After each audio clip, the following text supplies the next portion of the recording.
Paz do Senhor, que bom novamente estar com você aqui através deste canal. Para quem não me conhece, meu nome é William Cristo. E como sempre, segundo a vontade de Deus, guiado pelo Espírito Santo do Senhor e sobre a palavra dele, sempre estou aqui a fazer a sua vontade, a ministrar a sua palavra. Então, para você que não está conhecendo o canal, meu nome é William Cristo. Você que é inscrito, deixe o seu like. Você que não é inscrito, se inscreva no canal e peça uma ajuda suas também para que divulgue esse canal. Estamos aí com 61 inscritos, mas almejamos aí chegar a 100 inscritos. Então divulgue o canal pelo WhatsApp, por outros meios de comunicação aí, porque a nossa intenção é levar a palavra de Deus. Ainda que o canal seja simples, mas não é simples, por quê? Estamos com o Rei da Glória, estamos com o Pai e com o Espírito Santo do Senhor. O nosso intuito é o quê? Que você venha ser edificado pelo poder da palavra de Deus. Então queria, se você chegou a você este vídeo pelo YouTube ou por outro meio de comunicação, dê um pouquinho da sua atenção. Deus tem uma mensagem para você. Então você, do outro lado, queria alguns segundos da sua atenção, queria meditar com você no livro de 2 Reis, capítulo 4, versículo 3 e versículo 4, que diz assim: Então disse ele: Vai e pede para ti vasos emprestados a todos os teus vizinhos, vasos vazios, não poucos. Então entre e fecha a porta sobre ti e sobre teus filhos, e deita o azeite em todos aqueles vasos, e põe à parte o que estiver cheio. Irmãos, essa passagem fala de Eliseu, que multiplicou o azeite de uma viúva. O esposo dessa viúva era um servo de Deus, participava da escola dos profetas, e ele veio a falecer, e essa mulher ficou com uma dívida. E naquela época, quem se encontrasse com a dívida, assim como ela tinha filhos, e não tivesse como pagar, pela lei, os credores podiam levar os filhos dela e colocar eles para trabalhar como escravo, para o quê? Para reter, pagar esta dívida. A mulher não tinha mais nada, viúva, e só tinha seus filhos. E ela foi até o profeta. E ela indo até o profeta, questionou: olha, meu esposo era fiel a Deus, minha casa era fiel a Deus. E entenda uma coisa, profeta, ele veio a falecer, agora estou numa situação difícil, há credores na minha porta, e vão levar os meus filhos como escravo. E o que vai ser de mim? Então o profeta disse: o que você tem na sua casa? Ela disse: uma botija de azeite, um pouco de azeite. Ele disse: retorne à sua casa. Lá você vai pegar vasos emprestados, vazios, e não poucos vasos. E você vai pegar esse pouco de azeite, encher, mas você entra com os teus filhos na porta, e fecha a porta da sua casa, e lá dentro você começa a encher os vasos. E assim foi feito, irmãos. Ali foi multiplicado o azeite pela ordenança do profeta, pela palavra do profeta. E quando acabou os vasos, acabou a multiplicação do azeite. Ela foi até o profeta e disse: olha, assim. Ele disse: olha, paga os credores e vive do resto, você e os teus filhos. Então hoje eu quero dar uma mensagem. E o tema da minha mensagem é: tem portas que dependem de você para estar aberta, e não só de Deus. Ou seja, tem portas que não só dependem de Deus para estarem abertas, mas também depende de você. Então hoje eu quero falar de uma questão financeira. Sabe? Essa mulher estava com um problema financeiro. Será que na minha vida e na sua vida não é desta forma? Quem sabe esta mensagem é para você. Você, como aquela mulher, foi a ter Deus, está questionando a Deus porque a sua vida financeira é uma bagunça. A sua vida financeira você não consegue desenrolar. Está como um Lázaro morto ali, todo enrolado, ali com a faixa, não consegue ir para frente. E às vezes você questiona a Deus, e até um espírito que dizem por aí, espírito devorador. Quem sabe você é um pregador e está dessa forma. Quem sabe você é um obreiro, um ministro da palavra de Deus, entre outras coisas, um cristão que diz ser fiel, ora, jejua, mas a sua vida financeira, na realidade, o diabo tem tomado conta. Muitas vezes o diabo, querido, ele começa com as coisas pequenas. Ele não começa com coisas grandes. Questionar a Deus é uma coisa, mas outra coisa é quando a palavra de Deus fala, vamos ver realmente se o que você me cobra é de direito mesmo. Vamos ver se o que você fala comigo, realmente você tem a vida no altar. Foi o que o profeta fez com aquela mulher. Ok, tá bom então, sua casa servia a Deus, seu marido era fiel, tá bom. Vai, pega vasos emprestados. E não poucos vasos. Vasos vazios. E a primeira coisa foi o quê? Que aquela mulher, se ela não tivesse o nome limpo, ela não poderia fazer esse empréstimo. Quantas das vezes, e muitas são as vezes, não temos o nosso nome limpo. Provérbios 22 diz que mais digno de ser escolhido é bom o nome do que muitas riquezas. Mais digno de ser escolhido, bom é o nome do que mais muitas riquezas. Ou seja, um nome. Ela falou, mas ela vivia. Ela cobrou, mas ela vivia. O milagre dela, a primeira coisa, querido, dependia do nome dela, do nome do esposo dela. É como se fosse um empréstimo, uma porta, na hora que precisa, você tem. Quantas vezes na minha vida e na sua vida? O diabo começa o quê? A gente dever um pão de 50 centavos, uma vassoura de 14 reais. Quantos cristãos, irmãos, sabe que não tem condição de comprar, passa o rapaz na porta, já está devendo, mas compra um tapete sabendo que no dia seguinte não vai ter o dinheiro.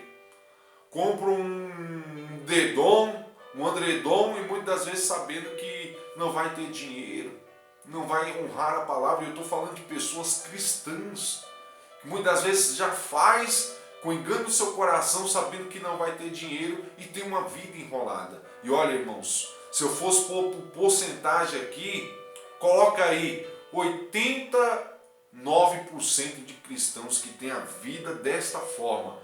O diabo pisando, sapateando, e ele fica falando que é devorador.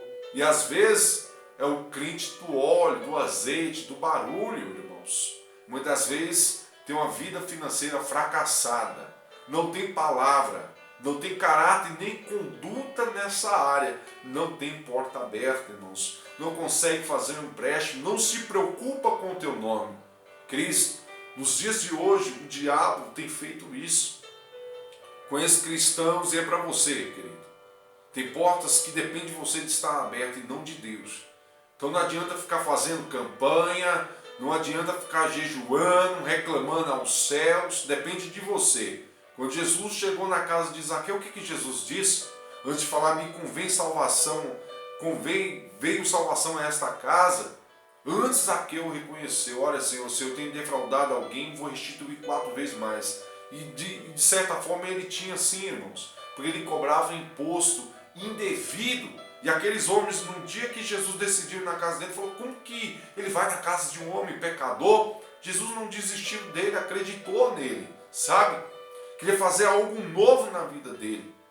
Não adianta eu comprar um carro zero se eu estou devendo uma bicicleta. Primeiro eu tenho que pagar a bicicleta. Por quê? Porque se nessa área eu vou ficar amarrado por Satanás, vou ficar aprisionado pelo diabo. A minha palavra nessa área não tem palavra, não tem conduta. Eu estou defraudado no meu caráter. Então, tem portas que muitas das vezes eu fechei. Não é que os céus fechou. Quando você vai em Isaías 59:1, diz assim, eis que a mão do Senhor não está encolhida para que não possa salvar, nem o seu ouvido agravado para não poder ouvir. Mas quando você vai no versículo 2 de Isaías 59, diz assim, mas os vossos pecados encobrem o vosso rosto de vós, do vosso Deus, para que vos não ouça. Então tem área da nossa vida que a gente está em pecado, a gente está distorcido, é uma luta, está amarrado, não vai para frente, e a gente está acorrentado e estamos dizendo que não tem nada a ver. Não tem nada a ver, o diabo começa com um simples buraquinho e ele vai crescendo. Por quê? Porque nessa área a gente não tem temor. Se você deve uma bala, 5 centavos, comece com 5 centavos, 10, 50 centavos, vai para R$1, R$2, você se perde, querido. A sua vida fica enrolada e Deus ele não pode reter as bênçãos dele, por quê? Porque não há arrependimento nesta área. Provérbios 28:3 diz: os que encobrem suas transgressões nunca prosperará, mas os que confessam e deixam alcançará misericórdia. Nós somos servos de Deus. Devemos ter conduta de homem e mulher de Deus, que começamos a honrar a nossa palavra, que começamos a ter o bom nome. O bom nome vale mais do que muitas riquezas, querido. Vale mais. Então hoje eu vejo pessoas que ficam amontoando coisas e não pagam o que deve. Paga o que deve, querido. Honra, porque Deus vai te honrar. A Bíblia diz que os que honram a Deus, Deus honra, mas os que desprezam a Deus, Deus também despreza. Quando eu honro a palavra de Deus, a ordenança de Deus, Ele vai me honrar, porque Ele é fiel à tua palavra. Ou seja, aquela mulher, ela dava testemunho, irmãos. Ela tinha um testemunho. E não foi poucos, foi muitos vasos, irmãos. O milagre dela dependia do seu testemunho, dependia do quê? Do seu nome limpo. Ela foi um empréstimo que ela fez, tinha que ter confiança nela. E não foi pouco, foi muitos vasos. A ordenância do milagre daquela mulher foi muitos vasos, irmãos. Então ela tinha várias portas abertas. Não era só um vizinho, eram muitos vizinhos, foram muitos vasos vazios. As pessoas confiavam. Então aquela boca que diz do seu marido, que falou da casa dela, o profeta fez um teste. Ela honrava a Deus. O marido verdadeiramente honrava a Deus. Tem pessoas que às vezes é testado por Deus, como eu e você, quer questionar Deus. Quando Deus põe a gente num teste, irmãos, a nossa conduta de vida não está de acordo com a palavra de Deus. E aí a porta está fechada. Essa porta de testemunho, de nome limpo, de conduta na terra, depende de mim e de você para que Deus venha nos dar crescimento. Sabe por que José cresceu, irmãos? Porque ele dava testemunho e Deus era com ele. Apesar de ser nas áreas ali, ser condenado, criticado, jogado numa cova, todas as áreas da vida dele, ele tinha uma conduta de um homem de Deus. Provérbios 15:3 diz que os olhos do Senhor estão em todos os lugares, contemplando os maus e os bons. Sabe? Deus ele vê tudo, querido. Antes de eu falar e você falar, ele enxerga o nosso coração. Aquela mulher dependia de vários vasos, sabe? De dar um testemunho. Quantas vezes você entra num serviço, querido, você não dá um testemunho, aí a porta é fechada. Aí enquanto o Brasil entra em crise, desemprego, tudo, às vezes é um bico, você não dá testemunho, você não trabalha direito, você não agradece a Deus pelo aquele serviço, sabe? É um prego que está ali, não é seu, não leve ele, querido, honre a Deus. Aí você fecha a porta. Mas aquela mulher, ela tinha a porta aberta, ela dava testemunho, e ali Deus, através do seu testemunho, ele fez um milagre. Então você quer cobrar a Deus pela sua vida financeira? Faça como Zaqueu. Senhor, se eu defraudei alguém, eu vou restituir, Senhor. Aí veio salvação àquela casa. Provérbios 28:3, os que encobrem suas transgressões nunca prosperará, mas os que confessam e deixam alcançará a misericórdia do Senhor. Tem que deixar, querido. Não adianta falar de lamentações na área financeira, não cresce. Você é enrolado, querido, você quer enrolar os outros. No momento que você deixa de acertar uma pessoa, seja R$1, 50 centavos, você está retendo as bênçãos de Deus na sua vida. E não é um espírito devorador. Gálatas 6:7 diz: não erreis, Deus não se deixe escarnecer, porque o que os homens semeais também se fará. Jeremias 29:11 diz: porque eu bem sei os pensamentos que penso de vós, diz o Senhor, pensamentos de paz e não de mal, para vos dar o fim que esperais. Você produz coisas ruins, você alimenta coisas ruins. Às vezes Deus dá um ventre limpo, purificado, mas o que você tem gerado nesse ventre vai crescer, vai ser gerado, vai nascer aquilo que você tem gerado nesse ventre. se é dívida, se é enrolação, se é falta de palavra, isso vai ser gerado na sua vida, querido. Então tem portas que para ser aberta não depende só de Deus, depende de você, do seu testemunho. Aquela mulher, ela tinha uma conduta, a sua casa, o marido dela tinha uma conduta de servo de Deus. Não bastava ter azeite. Tem muitos que dizem, tem que ter azeite que Deus vai suprir. Não. Tem que ter caráter antes do azeite. Tem que ter caráter antes de falar de Deus. Antes de pregar a palavra do Senhor, tem que ter caráter e conduta de um homem e mulher de Deus. Para que Deus, querido, Ele venha fazer um milagre na sua casa. Para que Deus venha multiplicar o azeite na sua vida. Volte ao primeiro amor, volte à palavra de Deus. Salmo 119, verso 105 diz: lâmpada para os meus pés é a tua palavra e luz para o meu caminho. Jesus diz, Evangelho de João 8:12, Jesus falou-lhe outras vezes dizendo: eu sou a luz do mundo, quem me segue não andará em trevas, mas terás a luz da vida. Então receba esta palavra em nome de Jesus. Essa porta que estava fechada na área financeira foi você que fechou, querido. Mas peça misericórdia para Deus, que Ele venha entrar com a mão forte sobre a sua vida, em nome de Jesus. Eu e a Cristo deixo essa palavra e que o Espírito Santo do Senhor possa falar mais ao teu coração, em nome de Jesus.